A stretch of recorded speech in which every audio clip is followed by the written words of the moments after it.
Joining us now, Congressman Matt Gaetz, a member of the House Judiciary, Armed Services Committees. You're still a member of the Freedom Caucus, right? That's right, Lou. Well, and the Freedom Caucus stood with the president, but your leaders didn't. They all voted. I mean, every one of the Republican conference's leaders joined in with the Democrats. What is going on in your party? I mean, this is bringing back the stench of the Paul Ryan years. I completely disagree with the Democrat-led resolution to condemn the president on Syria. And frankly, Lou, it's a lot of the very same voices that wanted to topple Assad and engage in a regime change war in Syria that caused this problem in Turkey. Because right now, Erdogan has seen his approval rating shoot through the roof because he has promised the Turks that he will resettle 2 to 3 million Syrian refugees back into this portion of the buffer zone where he wants to have that buffer. And so a regime change war backed by the war lobby caused this mass migration of people, which is now creating these second and third tier consequences. Obama played a large role. It was Obama, but don't let the Republicans off the hook. There were a lot of Republicans that supported the Obama-Clinton policies of regime change in Syria and Libya, and now we see these as the consequences. So here's my question, Lou. Why are Republicans, or any Americans, frankly, so surprised when Donald Trump does exactly what he said he was going to do? He said in the campaign, he said as president, he was going to end Middle East wars. Congressman, my question to you was, what's going on with your party? You look, I mean, less than a third of you supported the president of the United States in the midst of the most outrageous,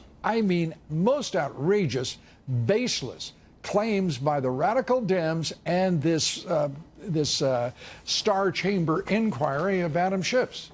Far too many Republicans believe that it's courageous to support U.S. deployment of forces everywhere, regardless of who the president is. Congressman, they're settling in with the military-industrial complex. No, that's wrong. I agree. They're sold out 100%. They are, but see, that's not courage. Real courage is standing up to the special interests. It's standing up to the war lobby and the armchair generals who believe that we ought to be engaged everywhere. I said it on the floor of the House of Representatives, but you know what's ridiculous, Lou? They divided the time and debate on this resolution between Republicans and Democrats, and only Tom Reed and I from New York spoke against this resolution. Only 2 members of Congress spoke against this resolution against the President of the United States. It is a bad thing for Republicans to look like we are more in love with the war lobby and the military-industrial complex than the policies pursued by this president that are yielding, I think, better outcomes for our country. We have to put America first in our foreign policy. That's what the president's doing. And frankly, my Republican colleagues should do the same.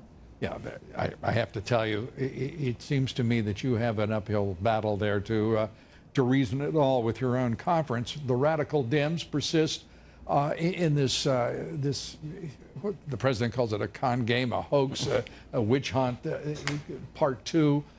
This is asinine, and yet we're seeing a third of the conference, less than a third, side with the president on this most important issue. Keeping a campaign promise, as you point out, and doing the right thing, getting 1,000 of our troops out of a place they should never have been.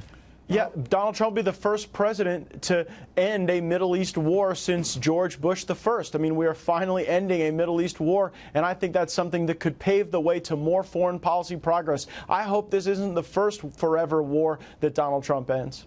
Well, or the last. The issue being here now, where is this party going to go? Citing as if this is a game with the radical Dems on this issue, that they accuse the president of being rash in his judgment, and then they side with the Dems on this. The Republicans look like bloody, damn, cowardly fools. Well, and Republicans also, unfortunately, are casting themselves as people who will be, the kind of invade everyone, invite everyone party. I mean, I wish we were more focused on the U.S. border with Mexico than on Turkey's border with Syria, than on Saudi Arabia's border with Yemen or Iraq's border with Iran. The president is focused. Absolutely, but the Republican Party and half needs of to your follow conference him. Won't line up with him. It's shameful. We ought to. We ought to understand that real strength for our country means resilience at home, a more protected homeland, a restored manufacturing base, and prioritizing our border over borders that are 7,000 miles away from Americans.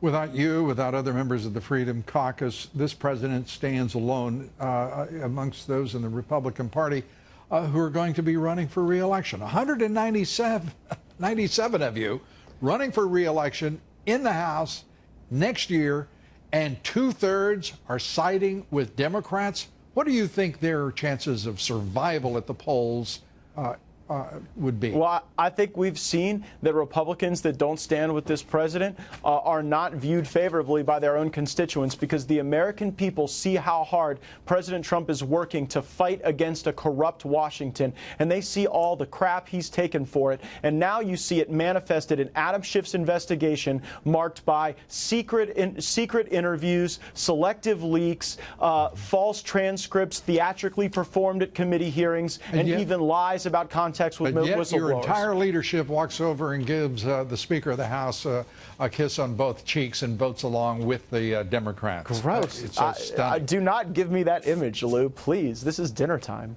Congressman, thanks for being with us. Thank Appreciate you. it. Congressman Matt Gaetz.